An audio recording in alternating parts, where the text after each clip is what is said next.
नमस्कार जय जगन्नाथ सांग मैंने तो मुझे जो सार्टे पिंधि कानी टे छोट हो जाइए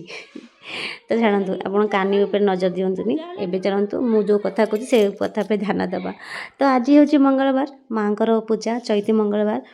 तो मु जानी मंगलवार केते को मंगलवार पूजा कराए कारण आम बोहू पूजा करती बो पणा दिंती मु मंगलवार कैनि कहीं मिछ कहि मु मंगलवार केवे कैनि किंतु बों को सब सजाड़ी दिए जहाँ पूजा करा जाए। जो आज बो नथिले तो बो मते कहीकि जाइए जे तू सब नहीं देदेबू सब पूजा करी पाखे नहीं सब देदेबू। तो मुझे दवापाई कि आउ दवापाई जाइली कौन से देकी मु जो भगवान को पूजा देखिली माँ को